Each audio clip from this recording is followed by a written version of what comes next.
नमस्कार जय जगन्नाथ भाग्यलिपि टिप्स को आपण मानक स्वागत।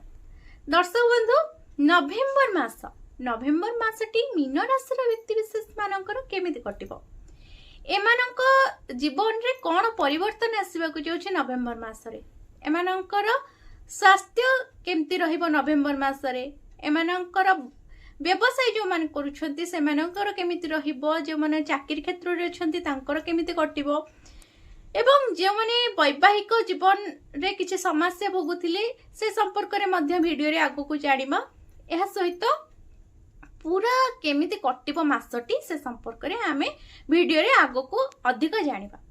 तबे वीडियो रे मूलर शेष पर्यंत आपण थरटे देखंतु एवं वीडियोटी आरंभ करिया पूर्व छोट अनुरोध आपण माने जदि हम चैनल को नुआ आछंती तेबे चैनल को सब्सक्राइब करी पाकर थिबा बेल आइकन को प्रेस कर नियंतु। कमेंट बॉक्स रे जय मां लक्ष्मी निश्चिंत लिखंतु। तेबे आसंतु देरी करबानी वीडियोटी को आरंभ करि नेबा। मीन राशि व्यक्ति विशेष मानकर किभଳି कटिबो नवेम्बर मासटी विशेष भाव में कार्तिक पूर्णिमा परठारु एमानकर जीवन केमिति रहिबो देखंतु नवग्रहंकर स्थिति परिवर्तन कारणरू एमानक जीवन रे क्यों क्यों प्रभाव पड़िबो क्यों ग्रहंकर नक्षत्र परिवर्तन कारणरू कौन सब घटिबा को जाउछि एमानक जीवन रे से संपर्क रे आलोचना करबा। एहा सहित आलोचना करबा एमानकर कौन सब शुभ हेबा को जाउछि एही मास रे एहा सहित क्यों ग्रह दुर्बल रहिछंती एही मास रे जहा पई कौन आपनको असुविधा भोगिबा को पड़िबो एवं एहार प्रतिकार मध्य जानिबा। एबे आसंतु जानि नेबा मीन राशि व्यक्ति विशेष मानकर नवेम्बर मासटी केमिति रहिबो। देखंतु नवेम्बर मासटी साधारणतः आपणक पई हाराहारी किंबा टिकिए भल फलाफल आनी पारे। नवेम्बर 16 तारिख पर्यंत सूर्य आपणकर गोचर अवस्था रे रहिबे एहा एक अनुकूल स्थिति नुहे। नवेम्बर 16 तारिख परे सूर्य आपणकर भाग्य घरे रहिबे। देखंतु एठार सूर्य आपणको हाराहारी फल देई पारंती। मंगल मास सारा आपणकर भाग्य घरे गोचर करिवे। जदिओ भाग्य घरे मंगलंकर गोचर को शुभ बोली विवेचना करा जाए नाही किंतु निज राशि रे एहार स्थिति एवं बृहस्पतिंकर दृष्टिकोण हेतु आपण मंगलंक ठारू मिश्रित फल प्राप्ति करिवे। देखंतु बुध ग्रहंकर कथा जदि आमे कथा हेबा तेबे बुध ग्रह आपणक भाग्य घरे नवेम्बर 23 तारिख पर्यंत गोचर करिवे जहाको अनुकूल स्थिति भाव रे विवेचना करा जाए नाही।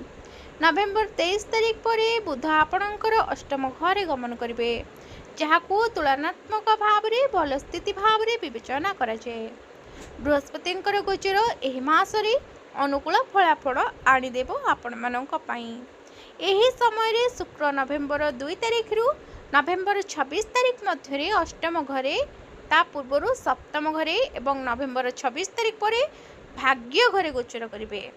एपरि परिस्थिति रे शुक्र आपणको अधिकांश समय अनुकूल फलाफल देबे। आपणको शुक्र एही मास रे सपोर्ट देबे।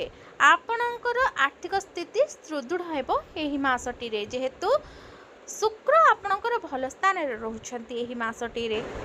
एही मास सारा शनिंकर गमन आपणक प्रथम घरे रही थाए। यह व्यतीत शनि नवेम्बर 28 तारिख पर्यंत पछकु रहिबे। एही समस्त कारण पई शनिंक ठारू अनुकूल फलाफल आशा करिबा उचित नुहे। तथापि एही मास रे बृहस्पतिंकर शनि उपरे प्रभाव रही अछि जहा कारणरू शनि आपणको मिश्रित फलाफल दे पारंती जहा कारणरू शनि आपणकर किछि खराब न करले मध्य भल मध्य करिवे नाही। राहुंकर गमन एही मास रे अनुकूल फलाफल आनिबा परि मने हिउ नाही किंतु आपण केतुंक गमनरू अनुकूल फलाफल आशा करि परिबे। आपणको केतु भल फल दे पारंती एही मासटी रे। तेनु एही 2025 नवेम्बर मास आपणक पई मिश्रित फलाफल आनि पारे जहार फलाफल हाराहारी किंबा हाराहारी अपेक्षा टिके भल होई पारे।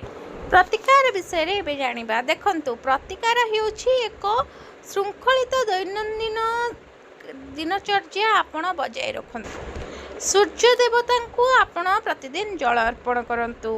बटगछ मूल रे मीठा क्षीर आपण अर्पण करंतु।